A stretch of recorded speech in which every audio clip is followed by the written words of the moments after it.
Hello friends, doctor BPSC channel में आपका स्वागत है। हम लोग करंट अफेयर सीरीज में आज उत्कर्ष मैगजीन को लेकर चलेंगे। काफ़ी महत्वपूर्ण मैगजीन है, बहुत बढ़िया तरीका से इसके कंटेंट्स को लिखा गया है और बीपीएससी में जिस तरह के प्रश्न पूछे जाते हैं, जिस प्रकृति के प्रश्न पूछे जाते हैं, उस तरीके से इसमें दिया गया है। तो इस लेक्चर में हम लोग जो है कुछ 20-25 पन्नों को देखने का प्रयास करेंगे और जो सबसे महत्वपूर्ण चीज़ें हैं उसे मैं यहाँ पे रिपीट करूँगा, बार-बार बोलूँगा, जिससे ताकि आपको वो याद हो सके, ठीक है? स्पेशल एम्फेसिस उस पे दिया जाएगा। आइए शुरू करते हैं। सबसे पहले हम लोग वर्तमान पदाधिकारी यानी जो नई नियुक्तियाँ हुई हैं, उससे संबंधित चीज़ों को देखेंगे।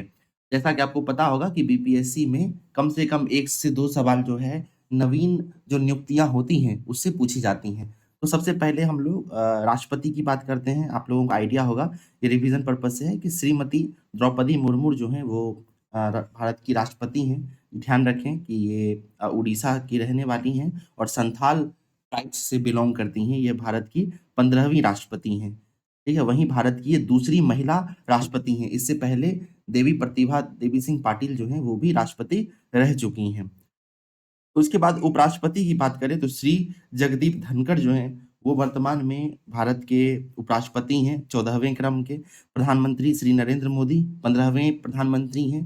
प्रधानमंत्री जो हैं उनका ये तीसरा कार्यकाल है। 2014 से वो लगातार प्रधानमंत्री बने हुए हैं।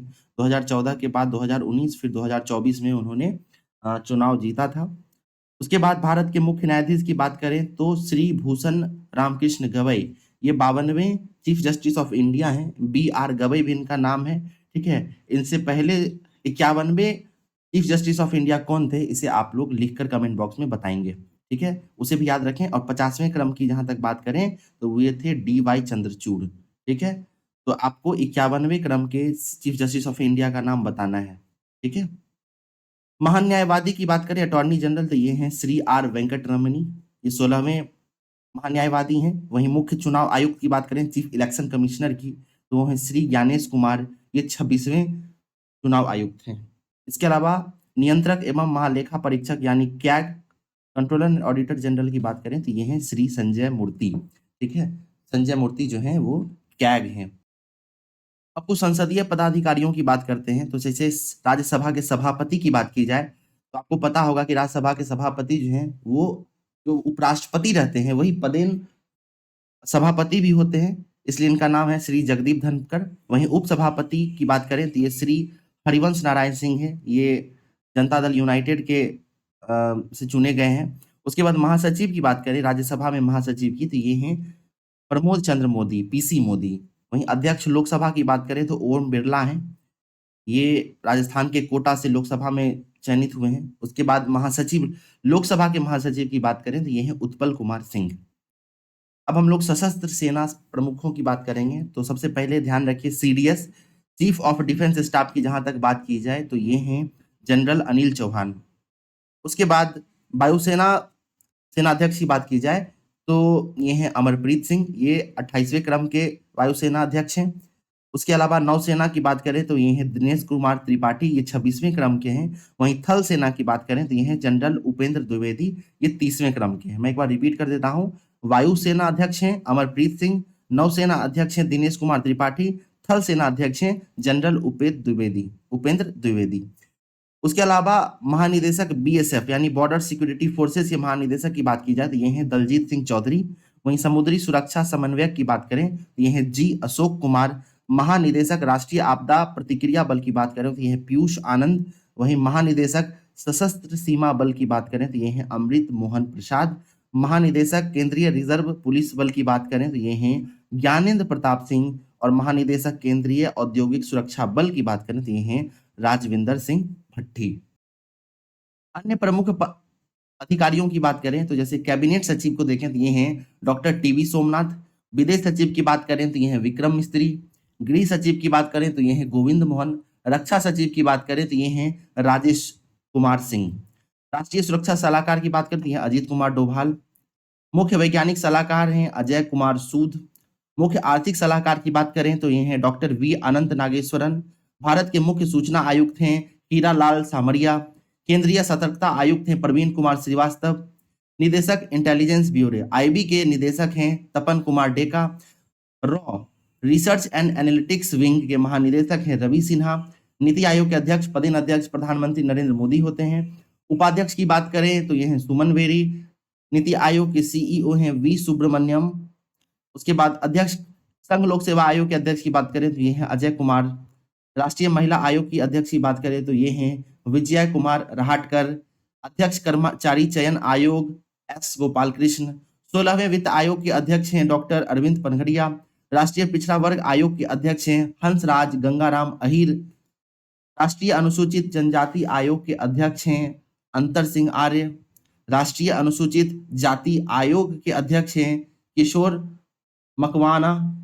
वहीं राष्ट्रीय अल्पसंख्यक आयोग की अध्यक्ष की बात करें तो ये हैं इकबाल सिंह लालपुरा। अब हम लोग सीबीडीटी केंद्रीय प्रत्यक्ष कर बोर्ड के अध्यक्ष की बात करें तो ये हैं रवि अग्रवाल। राष्ट्रीय मानवाधिकार आयोग के अध्यक्ष की बात करें तो ये हैं वी राम सुब्रमण्यम।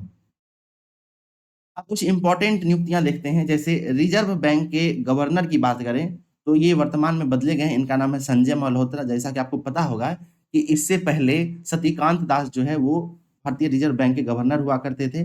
लगभग 6 वर्षों का कार्यकाल उनका रहा और इसके बाद जो है अब संजय मल्होत्रा भारतीय रिजर्व बैंक के गवर्नर बनाए गए हैं। ट्राई टेलीकॉम अथॉरिटी जो है उसके अध्यक्ष की बात करूं तो ये हैं अनिल कुमार लोहाटी। फिर रेलवे बोर्ड के चेयरमैन और सीईओ हैं सतीश कुमार। फिर SEBI security and exchange board of India के अध्यक्ष हैं तुहिन कांत पांडे। इससे पहले सेबी के अध्यक्ष माधवी पुरी बुच थी। वो एकमात्र महिला अध्यक्ष रही थी सेबी की और वर्तमान में सेबी के अध्यक्ष हैं तुहिन कांत पांडे। केंद्रीय फिल्म प्रमाणन बोर्ड की बात करें तो उसके अध्यक्ष हैं प्रसून जोशी। केंद्रीय माध्यमिक शिक्षा बोर्ड के अध्यक्ष की बात करें तो ये हैं राहुल सिंह। वहीं भारतीय अंतरिक्ष अनुसंधान संगठन यानी इसरो के अध्यक्ष की बात करें ये हैं डॉक्टर वी नारायणन। डीआरडीओ के अध्यक्ष की बात करें यानी रक्षा अनुसंधान एवं विकास संगठन उसके अध्यक्ष हैं समीर वी कामत। और नबार्ड के अध्यक्ष की बात करें तो ये हैं साजी केवी। तो अब हम लोग जो है वो भारतीय राज्य या केंद्र शासित प्रदेश के मुख्यमंत्री और राज्यपालों के विषय में देखेंगे। देखा गया है बीपीएससी में कभी-कभी जो है इससे जुड़े हुए सवाल पूछे जाते हैं, मिलान करने के लिए दे देता है। कई बार 2-3 स्टेट का नाम दे दे और फिर आपसे उसके मुख्यमंत्री या राज्यपालों को मिलान करने के लिए दिया जा सकता है। तो इसे हम लोग देखेंगे अभी। सबसे पहला है आंध्र प्रदेश। आंध्र प्रदेश की राजधानी की बात करें तो ये है अमरावती। आपको पता होगा कि पहले आंध्र प्रदेश की राजधानी हैदराबाद हुआ करती थी। फिर 2014 में आंध्र प्रदेश को विभाजित करके तेलंगाना राज्य बनाया गया और फिर यहाँ की राजधानियों में भी परिवर्तन किया गया। अभी हैदराबाद तेलंगाना की राजधानी है और आंध्र प्रदेश की जहाँ तक बात करें तो आंध्र प्रदेश की राजधानी अमरावती है। ठीक है। उसके बाद आंध्र प्रदेश के मुख्यमंत्री की बात करें तो ये टीडीपी पार्टी के चंद्रबाबू नायडू हैं। ठीक है। और राज्यपाल की बात करें तो ये न्यायमूर्ति एस अब्दुल नजीर हैं। ठीक है। तो आंध्र आंध्र प्रदेश की राजधानी अमरावती, मुख्यमंत्री एन चंद्रबाबू नायडू और राज्यपाल हैं न्यायमूर्ति एस अब्दुल नजीर। अरुणाचल प्रदेश की बात करें तो इसकी राजधानी है ईटानगर, मुख्यमंत्री हैं प्रेमा खांडू और राज्यपाल हैं जनरल केवल त्रिविक्रम पटनायक। असम की बात करें तो असम की राजधानी है दिसपुर, हेमंत विश्व शर्मा यहाँ के मुख्यमंत्री हैं, लक्ष्मण प्रसाद आचार्य यहाँ के राज्यपाल हैं। बिहार की राजधानी पटना, उसके बाद बिहार के मुख्यमंत्री नीतीश कुमार और यहाँ के राज्यपाल आरिफ मोहम्मद खान। ध्यान रखें आरिफ मोहम्मद खान बिहार के 42वें राज्यपाल हैं, 42वें राज्यपाल। इससे पहले आरिफ मोहम्मद खान केरल के राज्यपाल हुआ करते थे। छत्तीसगढ़ की बात करें इसकी राजधानी रायपुर है, विशुनदेव राय यहाँ के मुख्यमंत्री हैं, रमेन डेका राज्यपाल हैं। गोवा की राजधानी पणजी, प्रमोद सावंत मुख्यमंत्री हैं और पीएस श्रीधरन पिल्लई राज्यपाल हैं। गुजरात की बात करें तो गुजरात की राजधानी है गांधीनगर, यहाँ के मुख्यमंत्री हैं भूपेंद्र पटेल, आचार्य देवव्रत यहाँ के राज्यपाल हैं। हरियाणा की बात करें तो हरियाणा की राजधानी है चंडीगढ़, मुख्यमंत्री हैं नायाब सिंह सैनी और बंडारू दत्तात्रेय जो है यहाँ के राज्यपाल हैं। हिमाचल प्रदेश की बात करें तो शिमला ये राजधानी है। सुखविंदर सिंह सुक्खू मुख्यमंत्री हैं। शिव प्रताप शुक्ला राज्यपाल हैं। झारखंड की राजधानी रांची, यहाँ के सीएम हैं हेमंत सोरेन और राज्यपाल हैं संतोष कुमार गंगवार। कर्नाटक की बात करें तो राजधानी है बेंगलुरु, सिद्धारमैया मुख्यमंत्री हैं और थावर चंद्र गहलोत राज्यपाल हैं। केरल की बात करें तो राजधानी है तिरुवनंतपुरम, मुख्यमंत्री हैं पिनरई विजयन और राज्यपाल हैं राजेंद्र विश्वनाथ आर्लेकर। मध्य प्रदेश की बात करें तो राजधानी है भोपाल, मुख्यमंत्री हैं मोहन यादव और राज्यपाल हैं मंगू भाई छगन भाई पटेल। महाराष्ट्र की बात करें, राजधानी है मुंबई, देवेंद्र फडणवीस यहाँ के मुख्यमंत्री हैं और सीपी राधाकृष्णन राज्यपाल हैं। मणिपुर, यहाँ की राजधानी है इम्फाल, यहाँ पे अभी राष्ट्रपति शासन लगाया गया है, इसलिए मुख्यमंत्री को मुख्यमंत्री पद को हटा दिया गया है अभी, ठीक है, उन्हें बर्खास्त कर दिया गया है और राज्यपाल हैं अजय कुमार भल्ला। अजय कुमार भल्ला, इनका नाम बेहद इंपॉर्टेंट हो जाता है, इसका नाम जरूर याद रखें, ठीक है, अजय कुमार भल्ला। उसके बाद मेघालय की बात करें तो राजधानी है शिलोंग, मुख्यमंत्री हैं कॉनरेड संगमा और राज्यपाल हैं CH विजय शंकर। मिजोरम की बात करें तो आइजोल यहाँ की राजधानी है, मुख्यमंत्री हैं लाल दुहमुआ और राज्यपाल हैं डॉक्टर विजय कुमार सिंह। नागालैंड की राजधानी है कोहिमा, मुख्यमंत्री हैं नेफ्यू रियो और राज्यपाल हैं ला गणेशन। उड़ीसा की बात करें तो उड़ीसा की राजधानी है भुवनेश्वर, मुख्यमंत्री हैं मोहन चरण मांझी और राज्यपाल हैं डॉक्टर हरि बाबू कंभमपति। पंजाब की बात करें तो इसकी राजधानी है चंडीगढ़, मुख्यमंत्री हैं भगवंत सिंह मान और राज्यपाल हैं गुलाब चंद कटारिया। राजस्थान की राजधानी है जयपुर, मुख्यमंत्री हैं भजन लाल शर्मा, हरिभाव किशन राव बागड़े राज्यपाल हैं। सिक्किम की राजधानी है गैंगटोक, मुख्यमंत्री हैं प्रेम सिंह तमांग, राज्यपाल हैं ओम प्रकाश माथुर। तमिलनाडु की बात करें तो राजधानी है चेन्नई, मुख्यमंत्री हैं MK स्टालिन, राज्यपाल हैं RN रवि। फिर तेलंगाना की बात करें तो राजधानी है हैदराबाद, मुख्यमंत्री हैं A रेवंत रेड्डी और राज्यपाल हैं जिसुन देव शर्मा। त्रिपुरा की राजधानी की बात करें तो अगरतला है, मुख्यमंत्री हैं डॉक्टर मानिक साहा और राज्यपाल हैं नल्लू इंद्रसेन रेड्डी। उत्तर प्रदेश की बात करें तो राजधानी है लखनऊ, मुख्यमंत्री हैं योगी आदित्यनाथ, राज्यपाल हैं आनंदीबेन पटेल। उत्तराखंड राजधानी की बात करें तो देहरादून और गैरसेन यहाँ की राजधानी है, मुख्यमंत्री हैं पुष्कर सिंह धामी, राज्यपाल हैं लेफ्टिनेंट जनरल गुरमीत सिंह। पश्चिम बंगाल की बात करें तो राजधानी है कोलकाता, मुख्यमंत्री हैं श्रीमती ममता बनर्जी, राज्यपाल हैं डॉक्टर CV आनंद बोस। अब हम लोग भारत में जो केंद्र शासित प्रदेश हैं उनके मुख्यमंत्री, राज्यपाल, राजधानी, इन सब की चर्चा करेंगे। जहाँ तक जम्मू कश्मीर की बात है तो इसकी राजधानी है श्रीनगर और जम्मू, मुख्यमंत्री हैं उमर अब्दुल्ला और यहाँ के उपराज्यपाल हैं मनोज सिन्हा। लद्दाख की बात करें, लद्दाख की राजधानी है लेह, यहाँ पे मुख्यमंत्री का पद नहीं है, यहाँ राज्यपाल हैं डॉक्टर VD मिश्रा। चंडीगढ़ की बात करें, चंडीगढ़ की राजधानी चंडीगढ़ है, मुख्यमंत्री नहीं है, राज्यपाल हैं गुलाब चंद कटारिया। दिल्ली की बात करें, दिल्ली NCR की, तो इसकी राजधानी दिल्ली है, मुख्यमंत्री हैं रेखा गुप्ता, हाल ही में निर्वाचित हुई हैं, बीजेपी पार्टी से हैं, यहाँ के राज्यपाल हैं विनय कुमार सक्सेना। दादर एवं नगर हवेली और दमन और दीव, इसकी राजधानी है दमन, यहाँ पे मुख्यमंत्री नहीं है, राज्यपाल हैं, प्रशासक हैं प्रफुल्ल पटेल। पुडुचेरी की बात करें, इसकी राजधानी है पुडुचेरी, मुख्यमंत्री हैं N रंगास्वामी और यहाँ के राज्यपाल हैं K कैलाशनाथ। लक्षद्वीप की बात करें, राजधानी है कावारती, मुख्यमंत्री नहीं है, राज्यपाल हैं प्रफुल्ल पटेल। अंत में अंडमान और निकोबार द्वीप समूह है, इसकी राजधानी है श्री विजयपुरम। इसकी राजधानी पहले पोर्ट ब्लेयर हुआ करती थी, लेकिन 2024 में जो है इसकी राजधानी बदलकर श्री विजयपुरम, उसका नाम बदल दिया गया है, नाम बदलकर श्री विजयपुरम कर दिया गया है। यहाँ पे मुख्यमंत्री नहीं है, यहाँ पे राज्यपाल हैं लेफ्टिनेंट गवर्नर, उनका नाम है एडमिरल DK जोशी। अब हम लोग बजट को देखेंगे, केंद्रीय बजट 2025-26। तो शुरू करते हैं। 1 फरवरी 2025 को केंद्रीय वित्त मंत्री श्रीमती निर्मला सीतारमण के द्वारा जो है बजट प्रस्तुत किया गया। यह उनका 8वां केंद्रीय बजट था, ठीक है। उसके बाद ध्यान रखें कि इस बजट का थीम था सबका विकास, ठीक है। तो पेश किया गया श्रीमती निर्मला सीतारमण के द्वारा 1 फरवरी 2025 को। यह उनका 8वां केंद्रीय बजट था।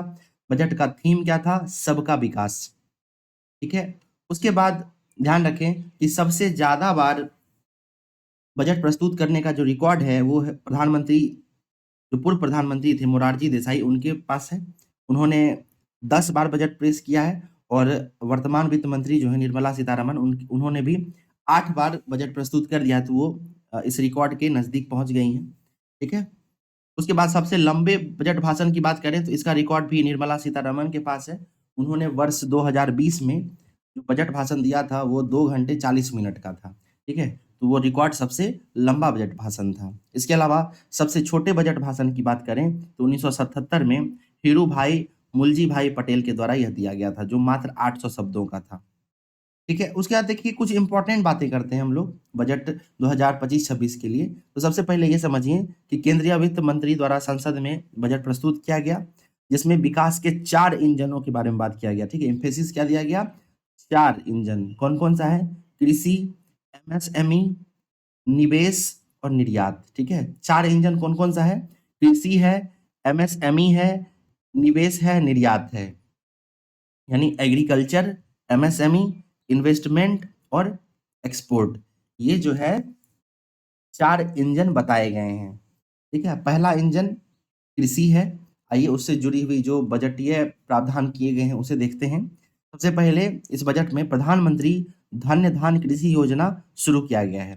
प्रधानमंत्री धन धान्य कृषि योजना, इसके अंतर्गत कम कृषि उत्पादकता वाले 100 जिलों को शामिल किया गया है, जिसमें 1.7 करोड़ किसान प्रभावित होंगे, ठीक है। इसमें जो ध्यान रखिए, आसानी से इस तरह समझा जा सकता है कि भारत के ऐसे 100 जिले जहाँ पे कृषि की समस्या है, जहाँ पे उत्पादकता कम है, जहाँ पे कृषि के क्षेत्र में पिछड़ापन है, उसे इस योजना के तहत शामिल किया गया है, ठीक है। और वहाँ पे जो है इससे 1.7 करोड़ किसान लाभान्वित होंगे। इसमें फसल कटाई के बाद भंडारण बढ़ाने, सिंचाई की सुविधाओं में सुधार करने का लक्ष्य रखा गया है।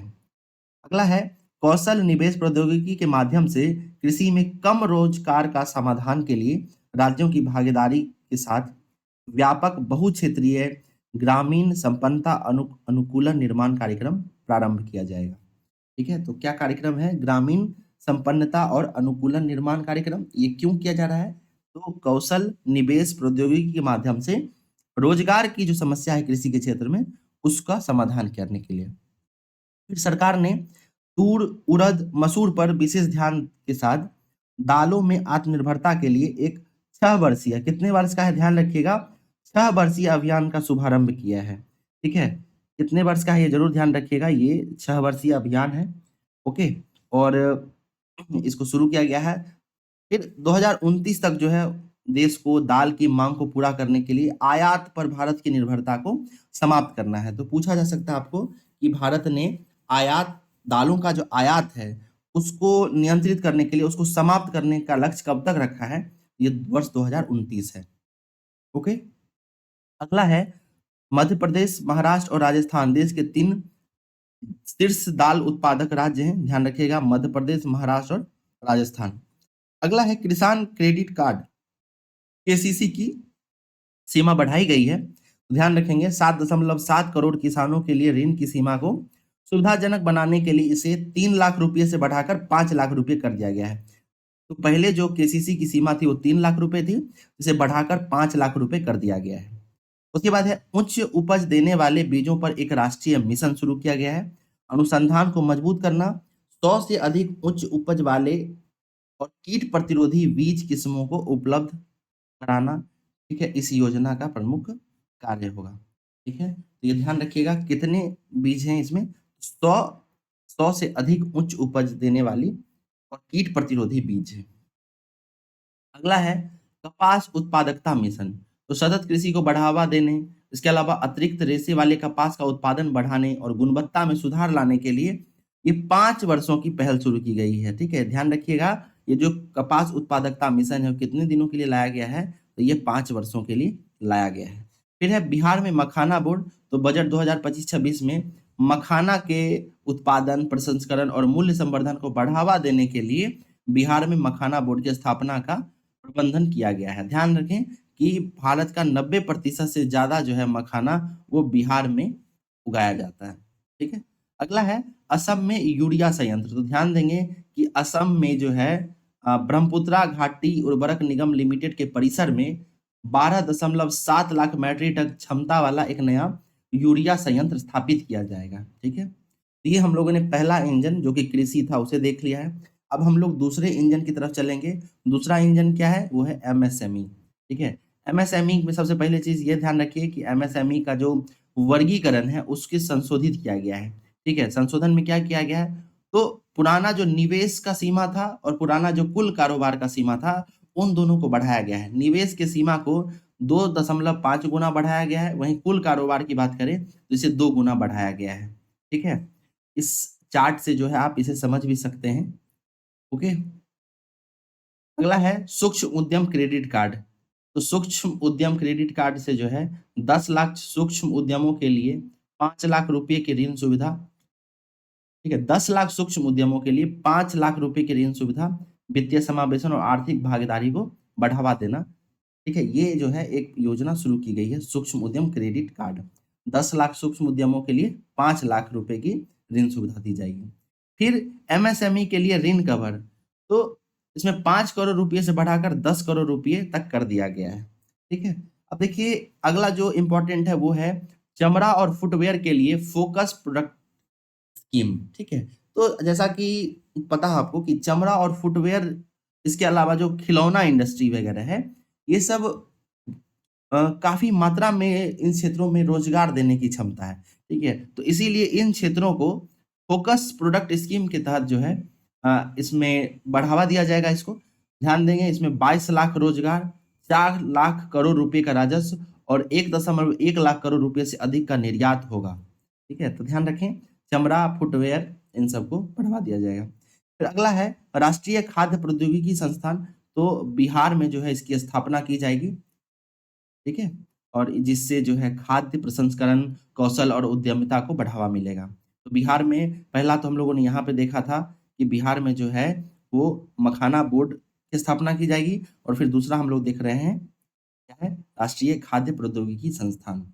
अगला है स्टार्टअप के लिए फंड ऑफ फंड्स। तो 10,000 करोड़ रुपए के अतिरिक्त योगदान के साथ स्थापित किया जाएगा। आपसे पूछा जा सकता है कि स्टार्टअप के लिए फंड ऑफ फंड, जो ये फंड बनाया गया है वो कितने रुपए का है, तो ध्यान रखेंगे वो 10,000 करोड़ के अतिरिक्त योगदान के साथ स्थापित किया गया है। ठीक है, तो हम लोगों ने पहला और दूसरा इंजन देख लिया। पहला था इंजन कृषि और दूसरा था एमएसएमई। तीसरा इंजन है निवेश, इन्वेस्टमेंट। इसमें है शहरी चुनौती निधि। पहला क्या है, शहरी चुनौती निधि। इसके तहत शहरों को विकास केंद्र के रूप में विकसित करने, शहरों में रचनात्मक पुनर्विकास तथा जल एवं स्वच्छता को समर्थन देने के लिए 1 लाख करोड़ रुपए आवंटन किया जाएगा, जिसके वित्त वर्ष 2025-26 के लिए 10,000 करोड़ आवंटित किए गए हैं।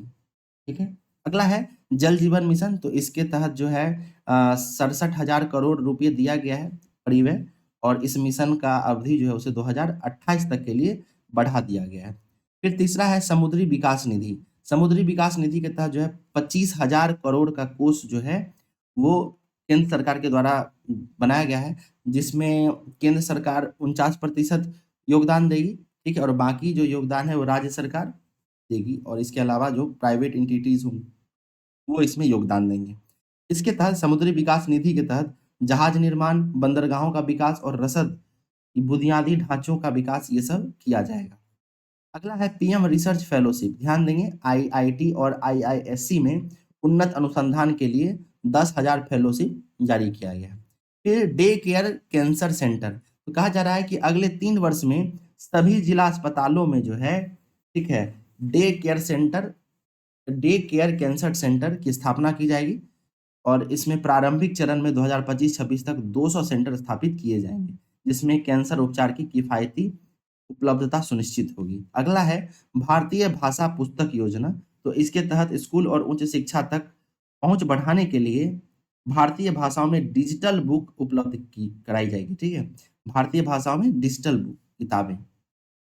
अगला है विकसित भारत के लिए परमाणु ऊर्जा मिशन।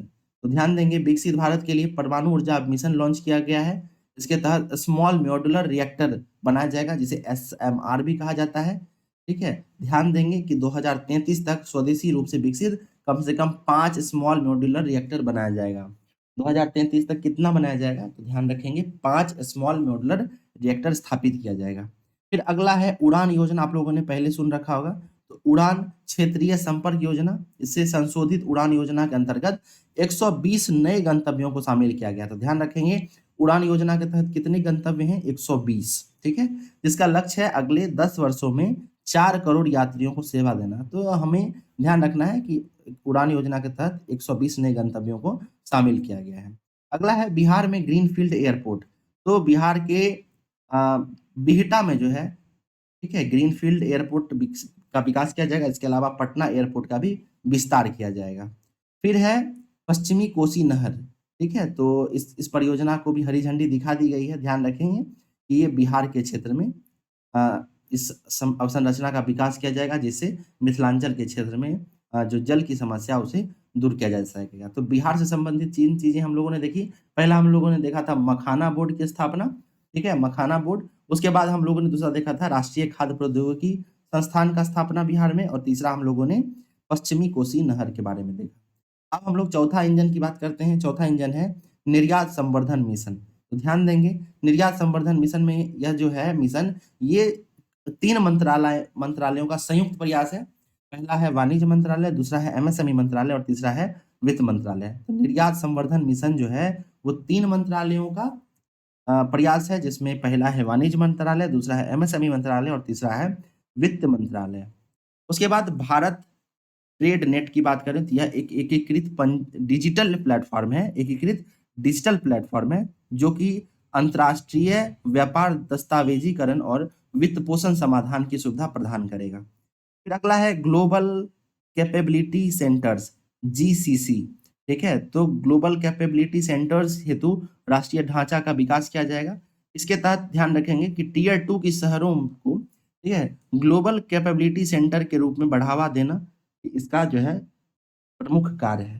ठीक है, तो इस तरीके से हम लोगों ने जो 4 इंजन है उसको हम लोगों ने डिटेल में देखा है। अब इस बजट का कुछ सारांश देख लेते हैं क्विकली। सबसे पहला ध्यान रखेंगे, आपको इस बजट का राजकोषीय घाटा पूछा जा सकता है, फिजिकल डेफिसिट। तो ध्यान रखेंगे कि वो भारत के सकल घरेलू उत्पाद का 4.4% होने का अनुमान है। ठीक है, तो राजकोषीय घाटा 4.4% ये पूछा जाता है, इसको आप लोग ध्यान रखेंगे। अगला इंपॉर्टेंट फैक्ट है रुपया कहाँ से आता है और रुपया कहाँ जाता है। तो टॉप 3 मत जो है उसे हम लोग देखेंगे। रुपया कहाँ से आता है, उसमें सबसे पहला बात करें, यानी सबसे ज्यादा जो रुपया है वो उधार और अन्य देयताएं से आता है। ठीक है, तो भारत सरकार जो लोन लेती है उससे सबसे ज्यादा पैसा आता है। लगभग अगर कुल बजट को 100 मान लिया जाए तो उसमें से 24 पैसा जो है वो उधार से आता है। फिर आय कर से 22 पैसे, फिर जीएसटी और इस तरीके का जो कर होता है जीएसटी कर, उससे 18 पैसे और निगम कर से 17 पैसे। ठीक है, तो ध्यान रखेंगे सबसे ज्यादा कहाँ से आ रहा है, उधार से, फिर आ रहा है आयकर से, फिर आ रहा है जीएसटी से और चौथा आ रहा है निगम कर से। रुपया जाता कहाँ है सबसे ज्यादा, तो ध्यान रखेंगे सबसे ज्यादा जाता है करों और शुल्कों में राज्यों का हिस्सा, यानी राज्यों का जो हिस्सा है उसे देने में 22 पैसा चला जाता है।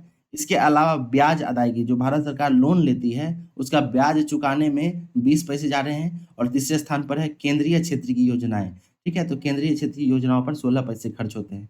तो 3 प्रमुख जो रुपया आता है उसकी बात करें तो उसमें सबसे पहले उधार होगा, दूसरे नंबर पे आयकर, तीसरे नंबर पर जीएसटी और चौथे नंबर पर निगम कर। और पैसा कहाँ जाता है उसमें सबसे पहले नंबर पर कर और शुल्क में राज्यों का हिस्सा, उसके बाद दूसरे नंबर पर होगा ब्याज अदायगी और तीसरे नंबर पर होगा केंद्रीय क्षेत्र की योजनाएं। ठीक है, इसके अलावा कुछ फैक्ट्स और हैं, जैसे 5 वर्षों में सरकारी स्कूलों में जो है 50,000 अटल टिकरिंग लैब खोले जाएंगे। ठीक है, अगले 5 वर्षों में सरकारी स्कूलों में 50,000 अटल टिकरिंग लैब स्थापित किए जाएंगे। फिर वरिष्ठ नागरिकों के लिए ब्याज पर कर कटौती की सीमा 50,000 रुपये से बढ़ाकर 1 लाख रुपये कर दी गई है। ठीक है, इसके अलावा रेलवे का जो बजट है उसे इसमें किसी भी प्रकार का परिवर्तन नहीं किया गया है। ठीक है, और पिछले वर्ष की तरह ही इस साल भी रेलवे के लिए 2.52 लाख करोड़ रुपए आवंटित किया गया है। फिर लिथियम आयन बैटरी के लिए जो है ध्यान रखेंगे कि ईवी बैटरी निर्माण के लिए 35 अतिरिक्त पूंजीगत सामान और मोबाइल फोन बैटरी निर्माण के लिए 28 अतिरिक्त पूंजीगत सामान से छूट दी गई है। ठीक है, तो ध्यान रखेंगे लिथियम आयन बैटरी से 35 और मोबाइल फ़ोन बैटरी के लिए 28। इस तरीके से हम लोगों ने बजट देखा। बजट में सबसे ज़्यादा इम्पोर्टेंट जो है ना वो यही है, बजट का जो 4 इंजन है और इन 4 इंजनों के आधार पर जो कुछ योजनाएँ शुरू की गई हैं, वो हमारे लिए ज़्यादा इम्पोर्टेंट है, वहाँ से सवाल बनने की संभावनाएँ रहती हैं। इसके अलावा फिजिकल डेफ़िसिट याद रखेंगे 4.4% है। ठीक है? चलिए आगे देखते हैं हम।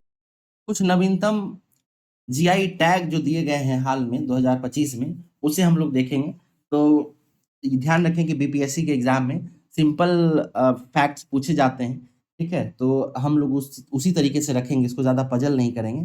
ध्यान रखें कि तमिलनाडु राज्य से कुंभकोनम वेल्लई जो कि एक पान का पत्ता है, उसे जीआई टैग दिया गया है। इसके अलावा थोबलाई मानिक्का मलाई जो कि एक माला है, उसे भी जीआई टैग दिया गया है। 2 चीज़ें हैं, ठीक है? तमिलनाडु से 2 चीज़ों को दिया गया है। पहला क्या है? कुंभकोनम वेल्लई जो कि पान का पत्ता है और थोलवाई मनिक्का मलाई ये है माला, ठीक है? इसके अलावा आगे बात करते हैं, तो कुछ अन्य जो तमिलनाडु की तरफ से जीआई उत्पाद हैं, उसकी बात कर लेते हैं। तो ये हैं पनरूती पल्पजम, ठीक है? इसके अलावा पनरूती काजू, कुलियाना कुड्डी, एसिड लाइम और विरुधर सांबा। तो इस तरीके से हम लोगों ने तमिलनाडु का देखा जीआई टैग। इम्पोर्टेंट कौन-कौन सा है? कुंभकोनम वेल्लई पान का पत्ता और दूसरा है थोबलाई मनिक्कल और मलाई। फिर तेलंगाना की बात करें तो तेलंगाना का जो वारंगल चपाता मिर्च है उसे जीआई टैग दिया गया है। तेलंगाना का वारंगल चपाता मिर्च।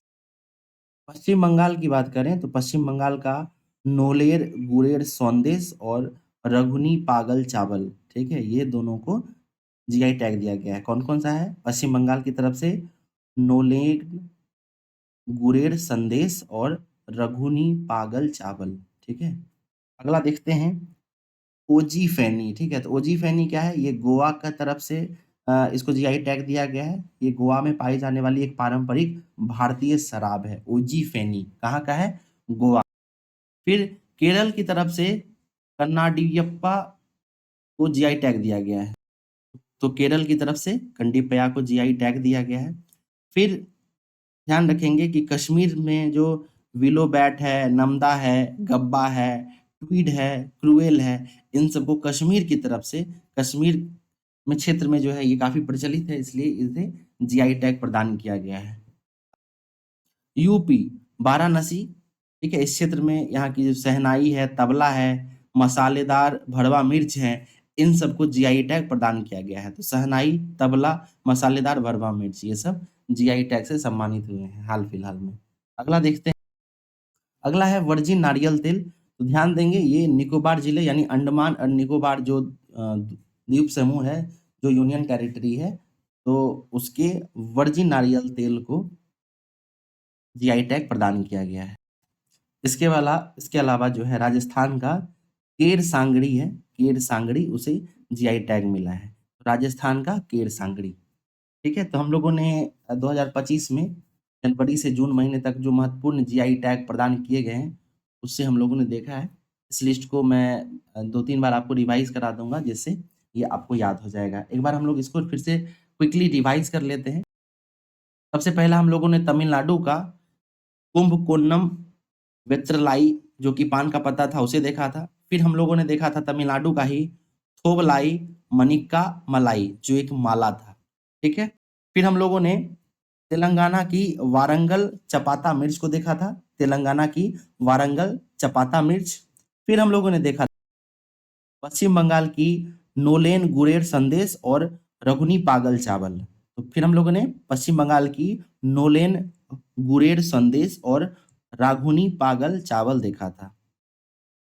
इसके बाद गोवा के ओजी फैनी को भी जीआई टैग मिला है। गोवा के ओजी फैनी को ये ओजी फैनी क्या है? तो ये एक पारंपरिक भारतीय शराब है, ठीक है। अगला देखते हैं हम लोग। केरल आदिवासी शिल्प जो है कंडीपिया, उसको जीआई टैग मिला है, ठीक है। फिर हम लोगों ने कश्मीर का willow bat, namda, gabba, tweed, crewel ये देखा था, ये कश्मीर के क्षेत्र का था। फिर हम लोगों ने यूपी वाराणसी का शहनाई, तबला, मसालेदार भरवा मिर्च इसकी बात की थी, इसे भी जीआई टैग। निकोबार जिले का वर्जिन नारियल तेल, अंडमान निकोबार का है वर्जिन नारियल तेल। फिर हम लोगों ने राजस्थान का केर सांगड़ी को देखा था, ठीक है, इसे भी जीआई टैग मिला है, राजस्थान के केर सांगड़ी को। अगला इंपॉर्टेंट न्यूज़ देखते हैं, महाकुंभ 2025। जैसा कि आपको आइडिया होगा कि वर्ष 2025 में जो है प्रयागराज उत्तर प्रदेश में महाकुंभ का आयोजन किया गया था, ठीक है। तो इससे जुड़े हुए कुछ करंट अफेयर्स देख लेते हैं। ये ध्यान रखेंगे कि भारत में जो है 4 स्थानों पर प्रयागराज, हरिद्वार, नासिक और उज्जैन में प्रत्येक 12 वर्षों पर जो है महाकुंभ का आयोजन किया जाता है, ठीक है। उसके अलावा कुंभ 2025 की बात करें तो ये पौष पूर्णिमा के अवसर पर शुरू हुआ था 13 जनवरी को, और लगभग 45 दिनों तक ये चला, और 26 फरवरी 2025 को महाशिवरात्रि के दिन जो है इसका समापन हो। तो लगभग 45 दिनों तक जो है महाकुंभ का आयोजन हुआ। इसके अलावा इसमें कुछ शाही स्नान भी हुए थे, जैसे पहला पौष पूर्णिमा 13 जनवरी को हुआ, दूसरा मकर संक्रांति के अवसर पर 14 जनवरी को, फिर मौनी अमावस्या 29 जनवरी को हुआ है, फिर बसंत पंचमी 3 फरवरी, उस दिन भी शाही स्नान का आयोजन किया गया था, फिर माघ पूर्णिमा 12 फरवरी को, और फिर महाशिवरात्रि 26 फरवरी को। महाशिवरात्रि के स्नान के बाद जो है कुंभ समापन हो गया। ध्यान रखेंगे कि कुंभ के अवसर पर ही आकाशवाणी के द्वारा विशेष कुंभवाणी चैनल और कुंभ मंगल ध्वनि का उद्घाटन किया गया था। तो कुंभवाणी क्या है? तो ये एक एफएम चैनल है, रेडियो स्टेशन है। ध्यान रखेंगे ये एफएम 103.5 मेगाहर्ट्ज पर इसका प्रसारण किया जाता था। इसका उद्घाटन महाकुंभ के अवसर पर किया गया था, ठीक है। अगला इंपॉर्टेंट न्यूज़ है गणतंत्र दिवस से जुड़ा हुआ। ध्यान रखेंगे 26 जनवरी 2025 को भारत ने अपना 76वां गणतंत्र दिवस मनाया। इसके मुख्य अतिथि इंडोनेशिया के राष्ट्रपति प्रबोव सुबियांतो थे, ठीक है। प्रबोव सुबियांतो का नाम जरूर याद रखिएगा। इसके अलावा गणतंत्र दिवस परेड की कुछ विशेषताओं की बात करें तो इस बार जो है आईएमडी, भारतीय मौसम विज्ञान जो है, इंडियन मेट्रोलॉजिकल डिपार्टमेंट, उसके 150 वर्ष भी पूरे हुए थे। तो इस अवसर पर जो है पहली बार इसकी झांकी भी दिखाई गई थी।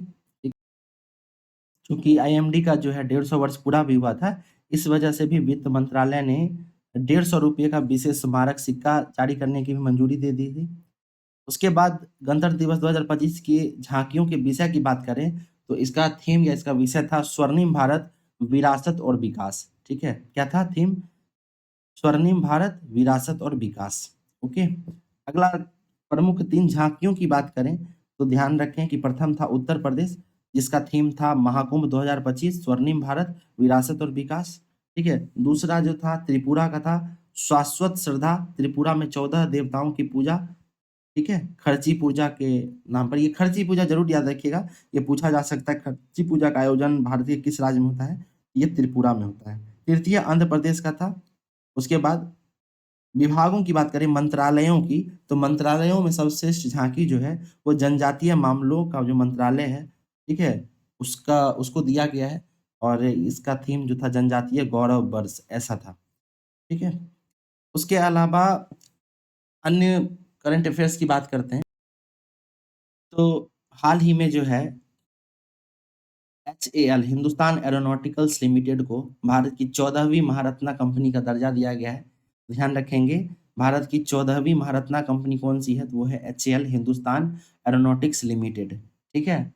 इसके अलावा नवरत्ना के बारे में बात करें तो IRCTC और IRFC इन दोनों को नवरत्ना का दर्जा दिया गया है। तो कुल मिलाकर जो है अब वर्तमान में 26 नवरत्ना बन गए हैं, ठीक है। 25वां नवरत्न कौन सा था? तो ये IRCTC था, और 26वां था IRFC, ठीक है। अगला अगला इंपॉर्टेंट न्यूज है स्पेस डॉकिंग मिशन से जुड़ा हुआ, जिसे स्पेडेक्स के नाम से भी जाना जाता है। तो ध्यान देंगे कि 3 दिसंबर 2024 को इसरो के द्वारा जो है डॉकिंग मिशन, जिसे स्पेडेक्स नाम से जाना जाता है, उसे PSLV C60 रॉकेट से श्रीहरिकोटा आंध्र प्रदेश से सफलतापूर्वक लॉन्च किया गया था। 16 जनवरी 2025 को भारत अंतरिक्ष में डॉकिंग और अनडॉकिंग करने वाला विश्व का चौथा देश बन गया। ठीक है, भारत से पूर्व रूस, अमेरिका और चीन, इन तीनों देशों ने भी डॉकिंग की प्रक्रियाओं का सफलतापूर्वक आयोजन कर रखा है। भारत विश्व का चौथा देश बन गया है। इसके अलावा ध्यान देंगे कि स्पेडेक्स मिशन जो है इसरो की एक प्रौद्योगिकी प्रदर्शन परियोजना थी। इसके तहत 2 छोटे अंतरिक्ष यान SDX-01 जिसे चेंजर नाम से जाना जाता है और SDX-02 जिसे टारगेट के नाम से जाना जाता है, इन दोनों को डॉक और फिर अनडॉक किया गया था। ठीक है? प्रत्येक जो STX-01 और STX-02 जो यान था, इसका वजन की बात करूँ तो ये 120 किलो का था। हमें याद क्या रखना है, सबसे पहले मिशन का नाम याद रखिएगा, स्पार्डेक्स मिशन नाम है, ठीक है? और इसे भेजा गया था PSLV C-60 रॉकेट के द्वारा। ओके, अगला देखते हैं हम लोग। अगला है इसरो का 100वां मिशन। तो ध्यान देंगे कि 29 जनवरी 2025 को इसरो ने अपने श्रीहरिकोटा आंध्र प्रदेश में जो है सतीश धवन अंतरिक्ष केंद्र वहां से 100वें मिशन का सफलतापूर्वक जो है प्रक्षेपण किया। तो इस मिशन का नाम था NVS-02 उपग्रह, ठीक है, जिसे GSLV F-15 के द्वारा प्रक्षेपित किया गया था। NVS-02 जिसे GSLV F-15 के द्वारा प्रक्षेपित किया गया था। ध्यान देंगे कि NVS-02 जो है वो उपग्रह नेविगेशन विद इंडियन कॉन्स्टलेशन नाविक सिस्टम के लिए उपग्रहों की दूसरी पीढ़ी की श्रृंखला का दूसरा उपग्रह था। ठीक है, तो हम लोगों ने देखा इसरो का 100वां मिशन जो कि सफलतापूर्वक लॉन्च हुआ। मिशन GSLV F-15 के द्वारा गया था और ये NVS-02 उपग्रह के साथ गया था। अगला इंपॉर्टेंट न्यूज है PSLV C-61 के बारे में। क्या है कि 18 मई 2025 को इसरो ने आंध्र प्रदेश के श्रीहरिकोटा से PSLV C-61 पर पृथ्वी अवलोकन उपग्रह EOS-09 को लॉन्च किया था। परंतु यह मिशन जो है वो पूरा नहीं हो सका क्योंकि तीसरे चरण के दौरान इसमें कुछ तकनीकी समस्या आ गई थी। ध्यान देंगे कि इसरो के प्रमुख अभी वर्तमान में डॉक्टर वी नारायणन हैं। ठीक है, तो PSLV का C-61 जो है ये पूरा नहीं हो सका, इसमें कुछ तकनीकी खामी आ गई थी। C-61 था क्या, ये पोलर सैटेलाइट लॉन्च व्हीकल से गया था और इसके तहत पृथ्वी अवलोकन उपग्रह EOS यानी अर्थ ऑब्जर्वेशन सैटेलाइट 09 लॉन्च किया गया था। अगला इंपॉर्टेंट न्यूज देख अगला महत्वपूर्ण न्यूज है 38वां राष्ट्रीय खेल से संबंधित। ध्यान देंगे कि प्रधानमंत्री के द्वारा जो है 28 जनवरी 2025 को उत्तराखंड के देहरादून में ग्रीन गेम्स की थीम के साथ राजीव गांधी अंतर्राष्ट्रीय क्रिकेट स्टेडियम में 38वें राष्ट्रकालीन ग्रीष्मकालीन राष्ट्रीय खेलों का उद्घाटन किया गया था। तो उद्घाटन किनके द्वारा किया गया? प्रधानमंत्री नरेंद्र मोदी के द्वारा। ये शुरू कब हुआ? 28 जनवरी को। किस राज्य में हुआ है? तो उत्तराखंड में हुआ है, उत्तराखंड के देहरादून में। ठीक है, इसका थीम क्या था? ग्रीन गेम्स इसका थीम था। ठीक है, 38वें क्रम का था ये ग्रीष्मकालीन राष्ट्रीय खेल। ध्यान देंगे कि इस खेलों का जो शुभंकर था वो मोनल यानी मौली को बनाया गया था। ये उत्तराखंड और हिमाचल प्रदेश की राज्य पक्षी भी है। ठीक है, तो मोनल को जो है ग्रीष्मकालीन राष्ट्रीय खेलों का शुभंकर बनाया गया था। इसमें प्रथम स्थान जो है वो सेवाओं सर्विसेज को मिला है। सर्विसेज ने 121 पदक के साथ टॉप स्थान हासिल किया था। वहीं दूसरे स्थान की बात करें तो महाराष्ट्र जो है इसमें रैंकिंग में सेकंड स्थान पर रहा है। ठीक है, पहले नंबर पर सर्विसेज, दूसरे पे महाराष्ट्र और तीसरे पे हरियाणा। अगला देख खो खो विश्व कप। तो खो खो विश्व कप का आयोजन 2025 में किया गया है। कहाँ पर? तो ये भारत की महिला टीम ने नई दिल्ली के इंदिरा गांधी स्टेडियम में खो खो विश्व कप के उद्घाटन संस्करण को जीतकर इतिहास रच दिया है। तो महिला जो खो खो टीम है उन्होंने जो उसका पहला संस्करण था खो खो विश्व कप का उसे और ठीक है, और इसकी कप्तान की बात करें तो ये है प्रियंका इंगल। खो खो विश्व कप हुआ है, कहाँ पे हुआ है? तो नई दिल्ली के इंदिरा गांधी स्टेडियम में हुआ है। कौन सी टीम जीती है? भारतीय महिला टीम जीती है। ठीक है, नेपाल को हराया था फाइनल में। इसके अलावा भारतीय पुरुष टीम ने भी फाइनल में नेपाल को हराया है और इन्होंने भी पुरुष टीम ने भी खो खो विश्व कप के पहले संस्करण को जीत लिया है। इसके उद्घाटन की बात करें तो ये उपराष्ट्रपति जगदीप धनखड़ के द्वारा किया गया था 13 जनवरी 2025 को। इसके शुभंकर की बात करें तो ये तेजस और तारा थे। ब्रांड एम्बेसडर टाइगर श्रॉफ और सलमान खान रहे हैं। कबड्डी विश्व कप की बात करते हैं तो भारत ने इंग्लैंड के वॉल्व वर्ट हैम्पस्टन में पुरुष और महिला कबड्डी विश्व कप 2025 दोनों खिताब पर कब्जा कर लिया है। ठीक है, तो ये ध्यान रखिएगा कि कबड्डी विश्व कप जो है ये इसका दूसरा आयोजन था, सेकंड क्रम का था। कहाँ हुआ है? तो इंग्लैंड में हुआ है और महिला और पुरुष दोनों टीम ने इसका कप इस बार जीता है। महिला प्रीमियर लीग की बात करते हैं, ठीक है, विमेंस प्रीमियर लीग, ये डब्ल्यूपीएल का तीसरा संस्करण था, ठीक है। इस बार जो है विजेता टीम की बात करें तो ये मुंबई रही है और रनर अप उपविजेता जो है ये दिल्ली कैपिटल्स रही है, ठीक है। इसके अलावा हम लोग ऑरेंज कैप की बात करते हैं तो ये नेट साइबर ब्रंट, जिन्होंने टूर्नामेंट में 523 रन बनाए थे, उन्हें ऑरेंज कैप दिया गया है। इसके अलावा पर्पल कैप यानी जो सबसे ज़्यादा विकेट लेते हैं तो ये है अमेलिया केर, इन्होंने 18 विकेट लिए थे। और emerging player of the season की बात करूँ तो ये अमनजोत कौर हैं। आईपीएल 2025 की बात करते हैं तो ये आईपीएल का 18वां संस्करण था, ठीक है। इसकी विजेता रॉयल चैलेंजर्स बेंगलुरु रही है और उपविजेता की बात करें तो पंजाब किंग्स इसकी उपविजेता रही है। आरसीबी के बारे में ध्यान देंगे, आरसीबी ने कुल 8 कप्तान बदले और 3 फाइनल खेले थे। इसके बाद आरसीबी ने अपना पहला खिताब जीता है, ठीक है। आरसीबी के कप्तान की बात करें तो उसके कप्तान रजत पाटीदार थे, ठीक है। और वहीं पंजाब की बात करें तो पंजाब किंग्स 11 पंजाब के कप्तान श्रेयस अय्यर थे, ठीक है। आईपीएल से जुड़े हुए कुछ अन्य तथ्यों की बात करें तो राजस्थान रॉयल्स की तरफ से खेलने वाले वैभव सूर्यवंशी जो कि बिहार के समस्तीपुर जिले से जुड़े हुए हैं, ठीक है। उन्होंने आईपीएल में सबसे तेज शतक जड़ने का भी जो है रिकॉर्ड बनाया। इसके अलावा ये सबसे युवा भी हैं, 14 साल 32 दिन की उम्र में ही जो है इन्होंने ये कीर्तिमान रचा है। इसके अलावा चेन्नई सुपर किंग्स के खिलाफ पंजाब किंग्स के यजुवेंद्र चहल ने हैट्रिक लेने का काम किया था, ठीक है। तो हैट्रिक कौन लिए हैं? तो यजुवेंद्र चहल लिए हैं किंग्स 11 पंजाब के खिलाफ, ठीक है। उसके अलावा ध्यान देंगे कि पर्पल कैप की बात करें तो ये प्रसिद्ध कृष्णा को मिला है। ऑरेंज कैप की बात करें तो ये साई सुदर्शन को मिला है। Emerging player of the year ये भी साई सुदर्शन बने हैं। फिर ध्यान देंगे कि सीजन के सबसे ज़्यादा स्ट्राइक रेट वैभव सूर्यवंशी के पास रहा है, बिहार से संबंधित है ये, तो ये पूछे जाने की संभावना है सीजन में सबसे ज़्यादा स्ट्राइक रेट किनके पास है, तो ये वैभव सूर्यवंशी के पास है, ठीक है। चलिए अगला इंपॉर्टेंट न्यूज़ देखते हैं, खेलो इंडिया विंटर गेम्स। तो खेलो इंडिया विंटर गेम्स के बारे में बात करें तो इसका आयोजन जो है, इसका आयोजन लेह लद्दाख और जम्मू कश्मीर में किया गया था। ये शीतकालीन खेलों का 5वां आयोजन था, ठीक है। इसके शुभंकर की बात करें तो ये थे सीन एसी जो कि एक हिम तेंदुआ है, वो इसका शुभंकर था। सबसे अधिक स्वर्ण पदक की बात करें तो भारतीय सेना ने सबसे अधिक स्वर्ण पदक जीतकर ओवरऑल चैंपियन बनने का गौरव प्राप्त किया है, ठीक है। तो इस लिस्ट की तालिका की बात करेंगे तो सेना जो है सर टॉप पे रही है, वहीं हिमाचल प्रदेश सेकंड पोजीशन पे रहा है और थर्ड पोजीशन पर लद्दाख रहा है। अगला है खेलो इंडिया पैरा गेम्स। तो ध्यान रखेंगे पैरा गेम्स का ये दूसरा संस्करण था। इसका आयोजन दिल्ली में हुआ था, ठीक है। और इसके शुभंकर की बात करें तो ये उज्ज्वला है, ठीक है। उसके बाद इसका परिणाम तो टॉप पर जो है ये हरियाणा रही है, ठीक है। ध्यान देंगे नई दिल्ली में खेलो इंडिया पैरा गेम्स का आयोजन हुआ था, दूसरे क्रम का था। टेबल की बात करेंगे तो टॉप पे हरियाणा है, दूसरे नंबर पर तमिलनाडु है, तीसरे नंबर पर उत्तर प्रदेश है। खेलो इंडिया यूथ गेम्स की बात करते हैं तो खेलो इंडिया यूथ गेम्स का उद्घाटन, ये देखिए ये बीपीएससी के लिए इस बार बहुत इंपॉर्टेंट हो जाता है, वेरी वेरी इंपॉर्टेंट। क्यों है? क्योंकि इसका आयोजन इस बार बिहार में हुआ था। इसको हम लोग डिटेल में देखते हैं। खेलो इंडिया यूथ गेम्स 4 मई 2025 को प्रधानमंत्री श्री नरेंद्र मोदी ने खेलो इंडिया यूथ गेम्स के 7वें संस्करण का वर्चुअली उद्घाटन किया था। तो संस्करण कौन सा था? 7वां संस्करण। इसकी मेजबानी बिहार ने की है।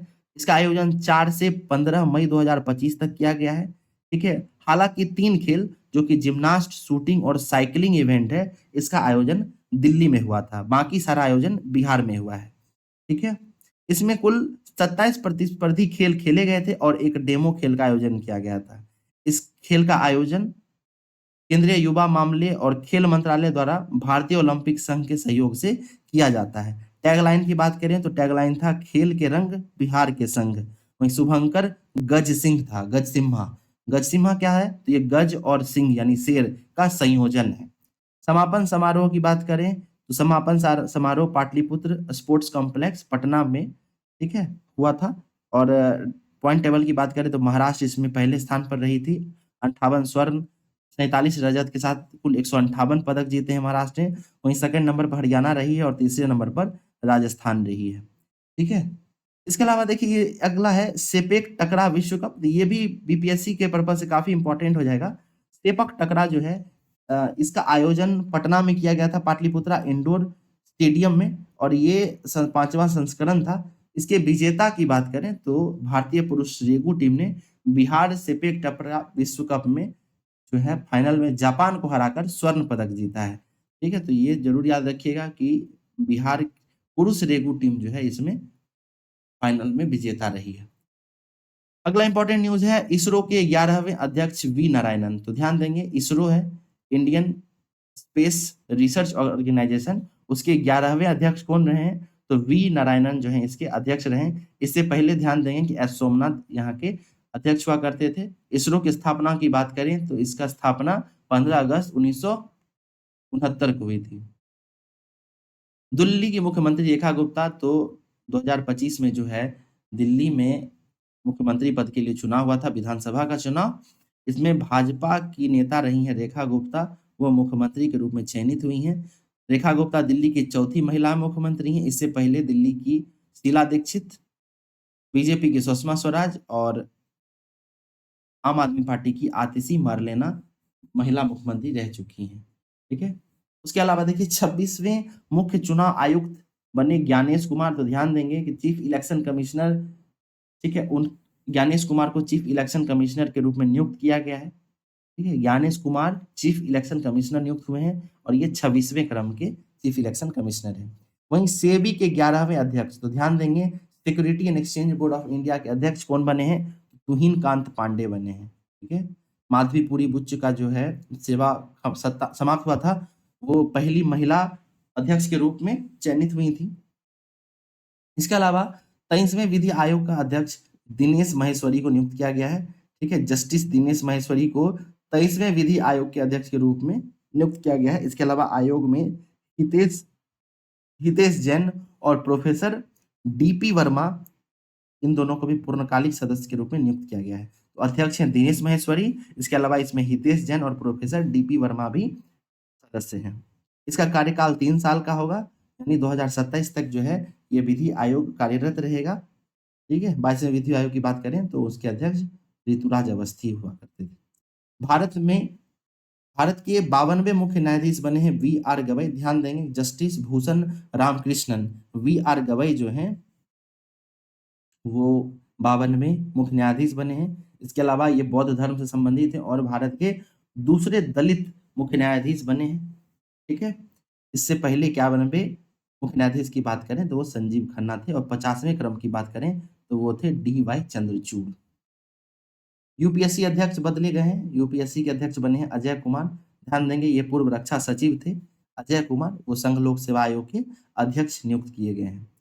ठीक है, उसके अलावा आरबीआई के 26वें गवर्नर के रूप में संजय मल्होत्रा की नियुक्ति हुई है। इससे पहले सतीकांत दास जो है वह 6 वर्षों तक राज्यपाल यानी आरबीआई के गवर्नर के रूप में कार्यरत थे। अब उन्हें पदच्युत करके उन्हें हटाकर जो है संजय मल्होत्रा को आरबीआई का गवर्नर नियुक्त किया गया है। अमेरिका राष्ट्रपति चुनाव की बात करें, ये भी बहुत इंपॉर्टेंट है। तो डोनाल्ड ट्रंप जो है वो अमेरिका यानी संयुक्त राज्य अमेरिका के 47वें राष्ट्रपति बने हैं। ठीक है, संयुक्त राज्य अमेरिका के 47वें राष्ट्रपति बने हैं। वो रिपब्लिकन पार्टी की तरफ से उम्मीदवार थे और उन्होंने डेमोक्रेटिक पार्टी के उम्मीदवार कमला हैरिस को हराया था।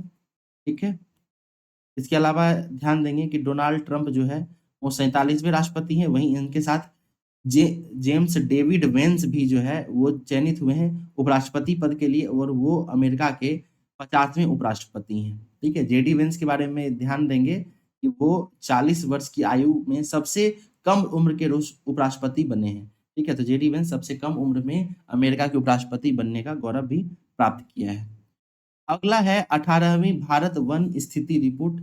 ठीक है, ध्यान देंगे कि ये केंद्रीय पर्यावरण वन और जलवायु परिवर्तन मंत्री भूपेंद्र यादव के द्वारा प्रस्तुत किया गया। देहरादून में वन अनुसंधान संस्थान है, उसकी 18वीं रिपोर्ट है। ठीक है, इसे IFFR 2023 के नाम से जाना जाता है।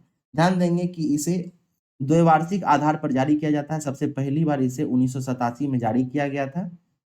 नवीनतम आकलन के अनुसार देश का वन और वृक्ष क्षेत्र 8,27,357 वर्ग किलोमीटर है, जो देश के भौगोलिक क्षेत्र का 25.17% है, जिसमें 7,15,345 वर्ग किलोमीटर वन क्षेत्र है और 1,12,014 वर्ग किलोमीटर वृक्ष क्षेत्र है। प्रतिशत में ध्यान रखेंगे 21.76% वन क्षेत्र है और 3.41% वृक्ष क्षेत्र है। कुल वन एवं वृक्ष क्षेत्र की बात करें तो ये है 25.17%। ठीक है, ये हमारे लिए इम्पोर्टेंट था। बाकी चीजें भी हैं लेकिन वो इम्पोर्टेंट नहीं है, इसे स्किप किया जा सकता है। पद्म पुरस्कारों की बात करते हैं तो राष्ट्रपति द्रौपदी मुर्मू ने वर्ष 2025 के लिए 139 पद्म पुरस्कार प्रदान किए हैं, जिसमें 7 पद्म विभूषण हैं, 19 पद्म भूषण हैं और 113 पद्मश्री पुरस्कार हैं। ध्यान देंगे 7 पद्म विभूषण, 19 पद्म भूषण और 113 पद्मश्री। ठीक है, इसमें 23 महिलाओं को पद्म पुरस्कार दिए गए हैं। इसके अलावा 10 विदेशी एनआरआई व्यक्तियों को दिया गया है। इसके अलावा 13 मरणोपरांत व्यक्तियों को पुरस्कार दिया गया है। पद्म विभूषण की बात करें तो कुल 7 लोगों को पद्म विभूषण दिया गया है, जिसमें से डुब्बूर नागेश्वर रेड्डी हैं, इन्हें दवा के लिए दिया गया, ये तेलंगाना से हैं। फिर है न्यायमूर्ति जगदीश सिंह खेहर, ये सार्वजनिक क्षेत्र में इन्हें दिया गया है, चंडीगढ़ राज्य से हैं। इसके अलावा कुमुदिनी रजनीकांत लाखिया, इन्हें कला के क्षेत्र में दिया गया है। लक्ष्मी नारायण सुब्रमण्यम को कला के क्षेत्र में, एम.टी. वासुदेवन नारायण मरणोपरांत इन्हें साहित्य और शिक्षा के क्षेत्र में दिया गया है। फिर ओसामू सुजुकी, इन्हें व्यापार और उद्योग के क्षेत्र में दिया गया है, ये जापान से संबंधित हैं। और शारदा सिन्हा, ये वेरी इंपॉर्टेंट है, पूछे जाने की प्रबल संभावना है। शारदा सिन्हा को मरणोपरांत दिया गया है, इन्हें बिहार कोकिला के नाम से भी जाना जाता था। ठीक है, छठ के गीतों के लिए ये प्रसिद्ध है। ठीक है, उसके बाद पद्म विभूषण की बात करें तो इसमें कुल मिलाकर 19 लोगों को दिया गया है, तो इसे भी आप लोग ध्यान रखेंगे। और इम्पोर्टेंट इसमें सुशील कुमार मोदी का नाम जरूर याद रखेंगे, ये बिहार से थे, बिहार के पूर्व उप मुख्यमंत्री रहे हैं, काफी लंबे समय तक वित्त मंत्री भी रहे थे। उन्हें पद्म पद्म भूषण से सम्मानित किया गया है। इसके अलावा 113 लोगों को पद्मश्री भी दिया गया है, तो इस लिस्ट को भी एक बार आप लोग जरूर देखेंगे। पीडीएफ के लिए आप टेलीग्राम चैनल को ज्वाइन कर सकते हैं, वहां से आप इसका पीडीएफ प्राप्त कर सकते हैं। अगला है राष्ट्रीय खेल पुरस्कार 2024। तो ध्यान देंगे कि युवा मामले और खेल मंत्रालय द्वारा घोषित राष्ट्रीय खेल पुरस्कार को भारत के राष्ट्रपति द्वारा प्रदान किया गया है। मेजर ध्यान रत्न खेल पुरस्कार पाने वाले 4 लोग हैं। ठीक है, मेजर ध्यानचंद खेल रत्न 2024 से पुरस्कृत होने वाले 4 खिलाड़ी हैं। पहले हैं डी गुकेश जो शतरंज से जुड़े हुए हैं, फिर हैं हरमनप्रीत सिंह जो हॉकी से जुड़े हुए हैं, फिर हैं प्रवीण कुमार जो पैरा एथलेटिक्स से, और चौथी है मनु भाकर जो निशानेबाजी से जुड़ी हुई हैं। ठीक है, डी गुकेश शतरंज से, हरमनप्रीत सिंह हॉकी से, प्रवीण कुमार पैरा एथलेटिक्स और मनु भाकर निशानेबाजी से। ठीक है, इसके अलावा अर्जुन पुरस्कार की बात करें तो इसमें भी 13 लोगों को अर्जुन पुरस्कार दिया गया है, जिसमें सलीमा टेटे हैं हॉकी से, सलीमा टेटे, अभिषेक, संजय, जर्मनप्रीत सिंह और सुखजीत, ये सभी हॉकी से संबंधित हैं। ज्योति याराजी अन्नू रानी ये एथलेटिक्स से हैं, नीतू और स्वीटी ये मुक्केबाजी से हैं, वंतिका अग्रवाल शतरंज से हैं, स्वप्निल सुरेश कुसाले और सरबजोत सिंह शूटिंग से हैं, अभय सिंह स्क्वैश से हैं, साजन प्रकाश तैराकी से हैं, अमन कुश्ती से हैं, अमन सहरावत। फिर राकेश कुमार की बात करें तो ये पैरा तीरंदाजी हैं। इसके अलावा देखिए प्रीतिपाल हैं, जीवन जीवनजी दीप्ति हैं, अजीत सिंह हैं, सचिन सर्जेराव हैं, धर्मवीर हैं। उसके अलावा प्रणव सूरमा हैं, एच फोकातो सेमा हैं, सिमरन जी हैं और नवदीप हैं, ये सब पैरा एथलेटिक्स हैं। फिर नीतीश कुमार हैं, ठीक है, पैरा बैडमिंटन प्लेयर हैं। ओके, उसके बाद कपिल परमार हैं, पैरा जूडो से जुड़े हुए हैं। मोना अग्रवाल, रूबीना फ्रांसिस ये पैरा शूटिंग से जुड़ी हैं। इसके अलावा अर्जुन पुरस्कार लाइफ टाइम अचीवमेंट की बात करें तो ये सुच्चा सिंह व्यायाम से जुड़े हुए हैं, और मुरलीकांत राजाराम पेटकर ये पैरा स्विमिंग से जुड़े हुए हैं। मुरलीकांत पेटकर के बारे में याद रखिएगा कि हाल ही में जो है उनसे संबंधित एक फिल्म भी आई थी। ठीक है, जिससे उसके बाद से ये चर्चा में बने हुए थे। अगला है मौलाना अबुल कलाम आजाद मैका ट्रॉफी की बात करें, यूनिवर्सिटी गेम्स जो होती है उसमें, तो चंडीगढ़ विश्वविद्यालय जो है उसमें प्रथम स्थान पर रहा है, समग्र विजेता रहा है चंडीगढ़ विश्वविद्यालय। दूसरे स्थान पर लवली प्रोफेशनल यूनिवर्सिटी रहा है। ओके, अगला न्यूज देखते हैं हम लोग। ऑस्कर अवार्ड्स का आयोजन किया गया है, 97 क्रम का है, 97th क्रम का ऑस्कर पुरस्कार दिया गया 2025 में। ठीक है, इसका आयोजन लॉस एंजलिस में किया गया था। सर्वश्रेष्ठ फ़िल्म की बात करें तो अनोरा को दिया गया है, अनोरा सर्वश्रेष्ठ फ़िल्म बनी है। इसके अलावा सर्वश्रेष्ठ अभिनेत्री की बात करें तो ये माइकी मेडिसन है। फ़िल्म अनोरा के लिए इन्हें सर्वश्रेष्ठ अभिनेत्री का पुरस्कार दिया गया है। इसके अलावा सर्वश्रेष्ठ अभिनेता की बात करें तो ये हैं एड्रियन ब्रॉन्डी, ठीक है? द ब्रूट लिस्ट के लिए इन्हें ऑस्कर पुरस्कार दिया गया है। सर्वश्रेष्ठ निर्देशक की बात करें तो शॉन बेकर हैं। फ़िल्म अनोरा के लिए इन्हें सर्वश्रेष्ठ निर्देशक का पुरस्कार दिया गया है। ध्यान देंगे कि ये ऑस्कर का 97th, ठीक है, 97वें क्रम का आयोजन था। आईफा अवार्ड्स की बात करेंगे तो ध्यान देंगे कि ये आईफा का जो 25 वर्ष पूरा हुआ था, इसलिए इस साल रजत जयंती संस्करण मनाया गया। इसका आयोजन राजस्थान की राजधानी जयपुर में किया गया था। ठीक है, सर्वश्रेष्ठ फिल्म की बात करें तो लापता लेडीज। सर्वश्रेष्ठ निर्देशक की बात करें डायरेक्टर की तो ये किरण राव रही हैं। सर्वश्रेष्ठ पूर्व अभिनेता की बात करें तो ये कार्तिक आर्यन रहे हैं। ठीक है, और सर्वश्रेष्ठ पाठ्यकथा लापता लेडीज को ही दिया गया है, स्नेहा देसाई को। एचडीआई मानव विकास सूचकांक की बात करते हैं तो ध्यान देंगे कि ये वर्ष 2025 में जारी अवश्य किया गया, परंतु ये वर्ष 2023 के लिए रिपोर्ट दिया गया है। इसमें भारत का स्थान 193 देशों में 130वां है। ठीक है, और स्कोर की बात करेंगे तो ये 0.685 इसका स्कोर है, 0.685। ठीक है, थीम की बात करें तो पसंद का मामला, एआई के युग में लोग और संभावनाएं, ये इस साल का जो रिपोर्ट है उसका थीम था। भारत 130वें स्थान पर है और बांग्लादेश भी 130वें स्थान पर है। दोनों जो है साझा कर रहे हैं 130वां अंक। ठीक है, टॉप की बात करें पहले स्थान पर तो आइसलैंड रहा है, वहीं लास्ट पोजीशन की बात करें तो दक्षिणी सूडान, साउथ सूडान जो है वो अंतिम स्थान पर रहा है। ठीक है, साउथ सूडान लास्ट पोजीशन पे रहा है। आइए ऑपरेशन सिंदूर की बात करते हैं तो ध्यान देंगे कि 22 अप्रैल को पहलगामा आतंकी हमला हुआ था।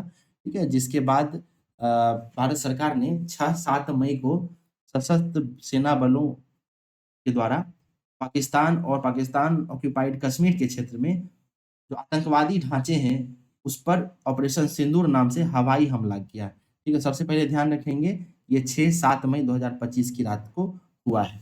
ठीक है, इसके अलावा विंग कमांडर व्योमिका सिंह और कर्नल सोफिया कुरैशी के साथ विदेश सचिव विक्रम मिस्त्री जो है वो ऑपरेशन सिंदूर के बारे में भारत सरकार की ओर से ब्रीफिंग का नेतृत्व करती थी। तो नाम याद रखिएगा, विंग कमांडर व्योमिका सिंह और कर्नल सोफिया कुरैशी, काफी चर्चा में रहे थे ये दोनों, इनका नाम आप लोग अवश्य याद रखिएगा।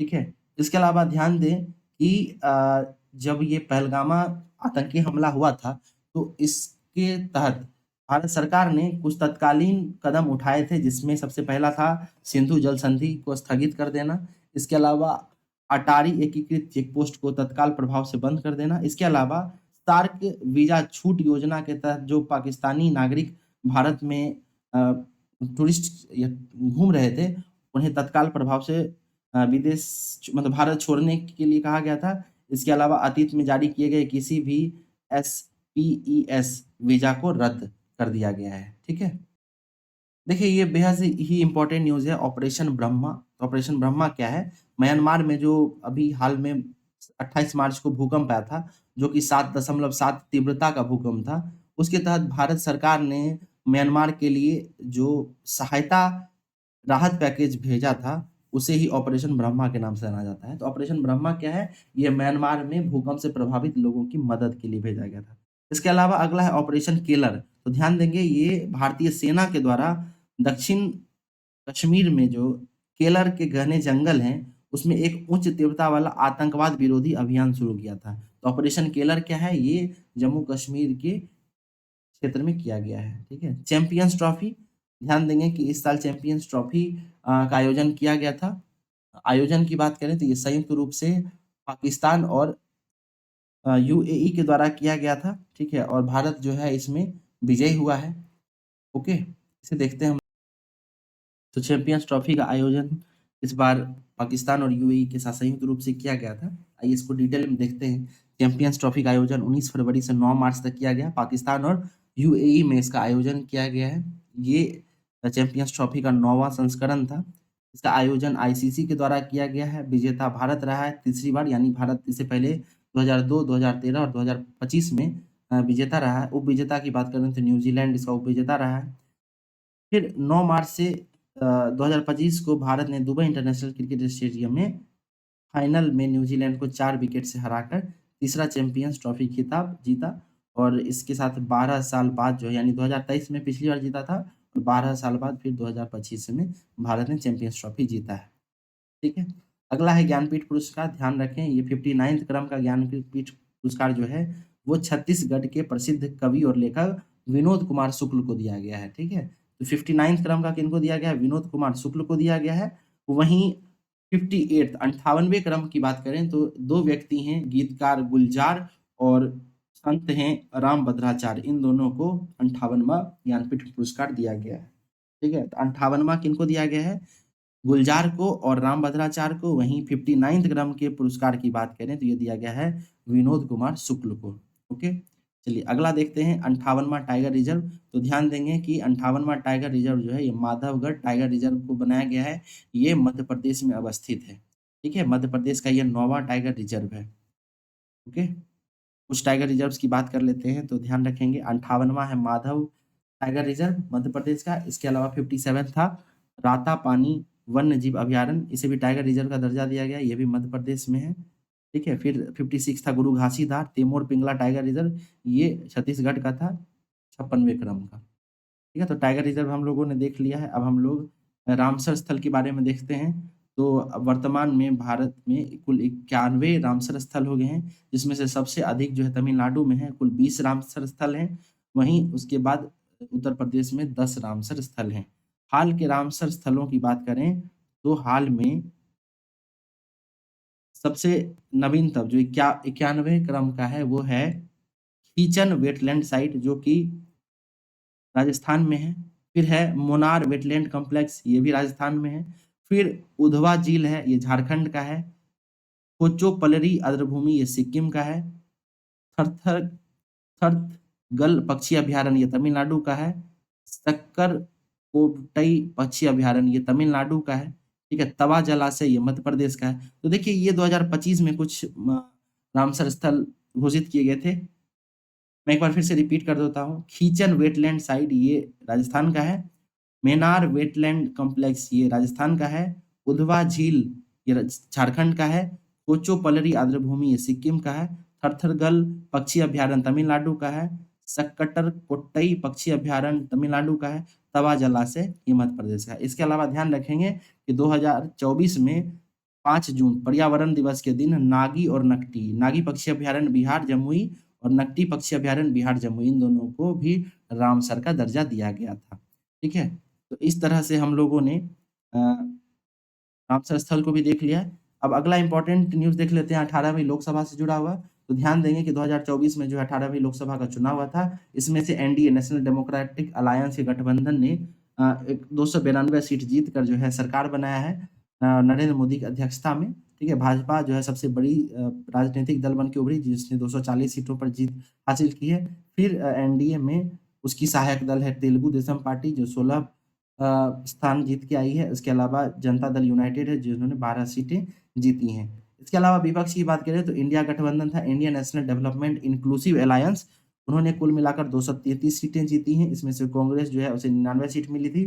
समाजवादी पार्टी को 37 यानी 37 सीट मिली। इसके अलावा तृणमूल कांग्रेस 29 29 सीट और डीएमके को 22 सीट मिली है, ठीक है? मोदी कैबिनेट की बात करें तो मोदी जी जो हैं वो तीसरे बार प्रधानमंत्री बने हैं।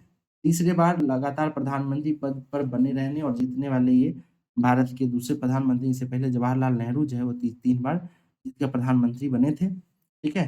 इसके अलावा कुछ पदों की बात करें तो नरेंद्र मोदी प्रधानमंत्री हैं, राजनाथ सिंह रक्षा मंत्री हैं, अमित शाह गृह मंत्री हैं और सहकारिता मंत्री हैं, नितिन गडकरी सड़क परिवहन और राजमार्ग मंत्री हैं, जेपी नड्डा स्वास्थ्य मंत्री हैं, शिवराज सिंह चौहान कृषि मंत्री हैं, निर्मला सीतारमण वित्त मंत्री हैं, जयशंकर विदेश मंत्री हैं, मनोहर लाल खट्टर बिजली मंत्री या ऊर्जा मंत्री कह सकते हैं, आवास और शहरी मामले तथा ऊर्जा मंत्री हैं। फिर एचडी कुमारस्वामी उद्योग और इस्पात मंत्री हैं, पीयूष गोयल वाणिज्य मंत्री हैं, धर्मेंद्र प्रधान शिक्षा मंत्री हैं, जीतन राम मांझी एमएसएमई मंत्री हैं, लल्लन सिंह पंचायती राज पशुपालन और मत्स्य मंत्री हैं, सर्बानंद सोनोवाल बंदरगाह जहाज रानी एवं जलमार्ग मंत्री हैं, वीरेंद्र कुमार सामाजिक न्याय, राम मोहन नायडू विमानन मंत्रालय, प्रहलाद जोशी उपभोक्ता मामले के मंत्री हैं, जुएल ओराम जनजातीय मामलों के मंत्री हैं। गिरिराज सिंह कपड़ा मंत्री हैं।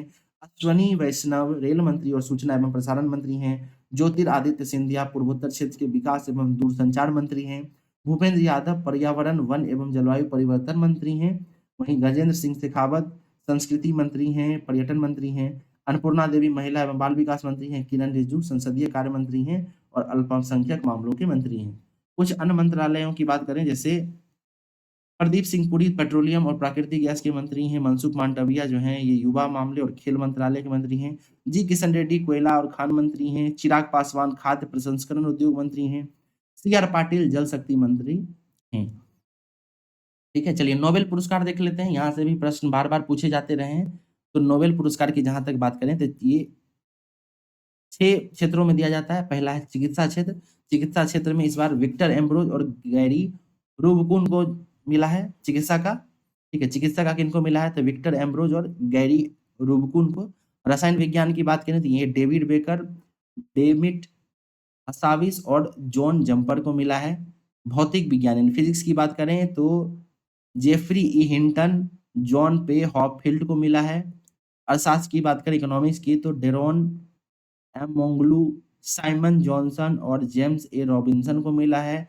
साहित्य की बात करें तो ये हांगकांग को मिला है साउथ कोरिया के। और दक्षिण शांति की बात करें तो ये जापानी संगठन निहोन हिंदाक्यू को मिला है। ठीक है, जापानी संगठन निहोन हिंदाक्यू को। ठीक है, चलिए अब भारत रत्न की बात करते हैं तो 2024 में जो है 5 व्यक्तियों को भारत रत्न से सम्मानित किया गया था।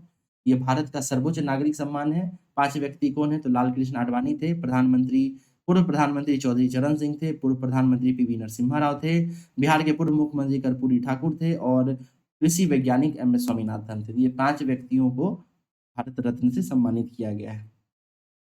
अगला है ओलंपिक। ओलंपिक भी काफी इंपॉर्टेंट है। वर्ष 2024 में ओलंपिक का 33वां संस्करण हुआ था। इसको भी क्विकली रिवाइज कर लेते हैं, ध्यान रखिएगा। इसका आयोजन पेरिस फ्रांस में हुआ था। फ्रांस में ये तीसरा आयोजन था ओलंपिक का। सबसे पहले 1900 ईस्वी, फिर 1924 और फिर वर्तमान 2024 में ओलंपिक आयोजन पेरिस में किया गया है। ठीक है, ये 33वां संस्करण था। इसके अलावा इसमें 4 नए खेल शामिल किए गए थे, ब्रेकिंग, स्पोर्ट क्लाइंबिंग, स्केटबोर्डिंग और सर्फिंग। शुभंकर की बात करें तो ओलंपिक फ्रीज जो है इसका शुभंकर था ओलंपिक फ्रीज। उद्घाटन समारोह में भारतीय ध्वजवाहक पीवी सिंधु और शरद कमल अंचल रहे थे। इसके अलावा भारत के सेफ्टी मिशन जो थे, मिशन के प्रमुख वो गगन नारंग थे।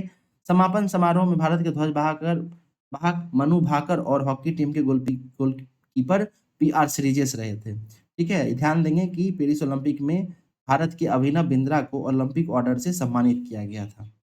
ठीक है, पदक तालिका की बात करें तो अमेरिका पहले स्थान पर रही थी 40 स्वर्ण के साथ 126 पदकों के साथ पहले स्थान पर। और चीन जो है वो 40 पर स्वर्ण, 27 रजत और 24 कांस्य के साथ 91 पदकों के साथ ये दूसरे स्थान पर रहे थे। भारत की बात करें तो भारत ने 1 रजत और 5 कांस्य पदक जीतकर कुल 6 पदक जीते थे और ये 71वें स्थान पर रहे थे। और पाकिस्तान जो है उसमें 1 स्वर्ण पदक जीता था और ये जो है कुल मिलाकर 1 पदक जीते थे और 62वें स्थान पर थे। ठीक है, भारत के खिलाड़ी जिन्होंने पदक जीता था तो सबसे पहले मनु भाकर के बारे में जानते हैं। इन्होंने 2 कांस्य पदक जीते थे, निशानेबाजी खेल से जुड़ी हुई हैं। सरबजोत सिंह की बात करते हैं, इन्होंने कांस्य पदक जीता था, निशानेबाजी से जुड़े हुए हैं। स्वप्निल कुसाले कांस्य पदक जीतते हैं, ये भी निशानेबाजी से जुड़े हुए हैं। फिर नीरज चोपड़ा रजत पदक जीता था इन्होंने, ये जेवलिन थ्रो भाला फेंक से जुड़े हुए हैं। अमन सहरावत की बात करें तो ये कांस्य पदक जीतते हैं, कुश्ती से संबंधित हैं। और भारतीय हॉकी टीम जो है वो भी जो है कांस्य पदक जीतती है। ठीक है, तो इस तरीके से कुल मिलाकर 6 पदक जीते थे, 1 रजत और 5 कांस्य पदक। अब हम लोग पैरा ओलंपिक की बात करते हैं तो पैरा ओलंपिक में जो है यह 17वां संस्करण था। इसका आयोजन भी पेरिस फ्रांस में हुआ था। ठीक है, इसके अलावा भारतीय पैरा एथलीट की बात करें तो इसमें से 3 नए खेल जो है इसमें शामिल किए गए थे। ठीक है, पैरा साइकिलिंग, पैरा रोइंग और ब्लाइंड जूडो। ठीक है, उसके अलावा आदर्श वाक्य की बात करें तो गेम्स वाइड ओपन इसका आदर्श वाक्य था, गेम्स वाइड ओपन। शुभंकर की बात करें तो ओलंपिक फ्रिज जो है वो इसका शुभंकर था। ओलंपिक फ्रिज जो है ये नीले, सफेद और लाल रंग का बना हुआ है। ठीक है, और ये जो है फ्रांसीसी क्रांति का प्रतीक चिन्ह है। उद्घाटन समारोह में ध्वजवाहक की बात करें तो सुमित अंतिल और भाग्यश्री जाधव इसके ध्वजवाहक रहे थे। वहीं समापन समारोह के ध्वजवाहक की बात करें तो हरविंदर सिंह और प्रीति पाल जो हैं वो समापन समारोह के ध्वजवाहक थे। ठीक है। पेरिस पैरालंपिक 2024 में भारत की प्रदर्शन की बात करें तो भारतीय दल ने कुल मिलाकर 29 पदक जीते हैं, जिसमें से 7 स्वर्ण, 9 रजत और 13 कांस्य पदक थे। पदक तालिका में भारत 18वें स्थान पर रहा था। टॉप की बात करें तो प्रथम स्थान पर चीन था, जिन्होंने 94 स्वर्ण, 76 रजत और 50 कांस्य के साथ 220 पदक जीते थे। वहीं ब्रिटेन दूसरे स्थान पर रहा था, जिसने 49 स्वर्ण, 44 रजत और 31 कांस्य के साथ कुल 124 पदक जीते थे। वहीं अमेरिका की बात करें तो 36 स्वर्ण, 42 रजत और 27 कांस्य के साथ 105 पदक जीते थे। भारत 7 स्वर्ण, 9 रजत और 13 कांस्य के साथ कुल मिलाकर 29 पदकों के साथ 18वें स्थान पर रहा था। ठीक है।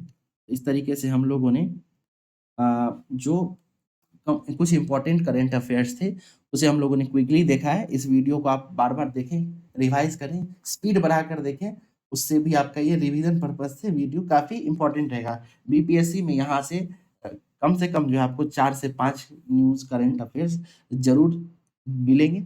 आगे जो करंट है उसे हम लोग अगले वीडियो में देखेंगे। मिलते हैं नेक्स्ट वीडियो में, तब तक के लिए धन्यवाद।